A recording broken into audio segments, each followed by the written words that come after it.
Շնորհակալություն, հարգելի գործընկերներ, հարգարժան փոխոսնակ,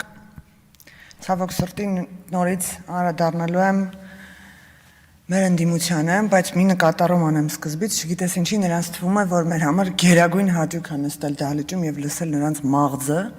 չեն պատկերացնում, որ ուղղակի տենց ինչ կարգի ինքնատիրապետում պետք է ունենանք, որ այդ ամբողջ ընթացքում գտնվենք դահլիճում, բայց նրանք երբ մենք ենք խոսում, դահլիճից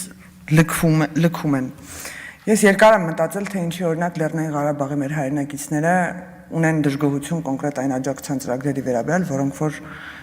կարող էին ամբողջությամբ իրենց խնդիրները փակեն, տեխնիկական մնացած հարցերը հանած։ Իսկ հասկացել եմ, մեր ընդդիմությունը տեխնիկապես որոշել է մի քաղաքականություն իրականացնել, տարածել հնարավոր բոլոր ապատեղեկատվության միջոցները աջակցության ծրագրերի վերաբերյալ, հետո գալ դրա այդ ապատեղեկատվության արդյունքները քննադատել, ասել արցախցիները չեն օգտվում ծրագրերից։ Այսօր մեր հարգելի գործընկեր Գառնիկ Դանելյանը հերթական ապատեղեկատվության շարքը բստրեց եւ ես ստիպված եմ ամբողջությամբ հերքել այնինչ ասել էր նա։ Նախ առաջինը լեզվամտածողության մասին, վերականգնել ծրագրերը դադարեցվել են, ծրագրերը չեն դադարեցվել, ծրագրերը վերափոխվել են։ 115,000 քաղաքացիներից Լեռնային Ղարաբաղի բռնի տեղահանվածներից ընդամենը 53,000-ն է այժմ դառնալու շահառու, իսկ մյուս մասով տեղի ունենալու անապահովության գնահատական, այսինքն ընտանիքը գնահատվելու է անապահովության մեխանիզմներով, թե ինչպիսի անապահովության սանդղակին է պատկանում եւ ըստ այդմ ստանալու է աջակցություն։ Ասում են քաղաքացիության բնակարանների ապահովման ծրագրի մասով մի քանի կետ է շեշտում, որոնք որ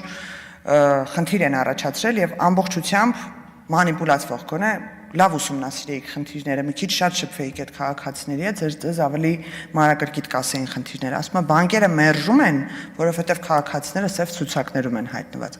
Բանկերը մերժում են միայն այն հատվածը, որը քաղաքացին հավելյալ է ուզում, այն հատվածը, որը պետությունն է տրամադրում, պետությունը երաշխավոր է կանգնում եւ բանկը տեղ սև ցուցակը հաշվի չի առնում։ Հավելյալ գումարը, երբ քաղաքացին ուզում է գումարի համար, այդ խնդիրն է միայն, այդ խնդիրն է լուծվելու է մոտակա 1-2 ամսվա ընթացքում։ Ասում է, պետությունը քաղաքացիությունից զրկեց Լեռնային Ղարաբաղի մեր հայրենակիցներին։ Մի հատ եկեք լոգիկայով դնենք իրար հերթականությամբ։ Այս մարդիկ ասում են Արցախի հանրապետություն, այս մարդիկ ասում են Արցախը անկախ պետություն է եղել, այս մարդիկ ասում են Արցախի եղել է սահմանադրություն, նախագահ, հիմա էլ ուզում են այդ նախագահին վերագործարկեն Հայաստանում, բայց այդ ամեն ինչը չեն արել տեղի քաղաքացիները, այսինքն Լեռնային Ղարաբաղի քաղաքացի հասկացողություն չի եղել, բայց եղել է այն ամեն ինչը, ինչ որ իրանք շեշտում են, եղել է Հայաստանի Հանրապետության քաղաքացի։ Ժողովուրդ ջան, կողմնորոշվեք, քաղաքացին մենակ իրավունքների մասին չի, քաղաքացի նաև պարտականությունների մասին է, ընտրելու, ընտրվելու, բանակում ծառայելու։ Իսկ հոկտեմբերի 26-ի որոշմամբ, այո, Հայաստանի Հանրապետությունը վերցրել է ժամանակավոր պաշտպանության տակ, իսկ հիմա էլ խնդրում է, որպեսզի քաղաքացիություն ձեռք բերեք, որպեսզի ամրապնդեք ձեր ցանկությունը մնալու Հայաստանում եւ գործելու եւ արարելու Հայաստանում։ Հաջորդ թեզն էլ կարող եմ ասել, որ տրանսպորտային արտոնություններից չեն օգտվում են, եւ իհարկե ատելության խոսքի վերաբերյալ ես կարծում եմ ամենամեծ ատելության խոսքը գեներացնում եք դուք թշնամանք ներմուծելով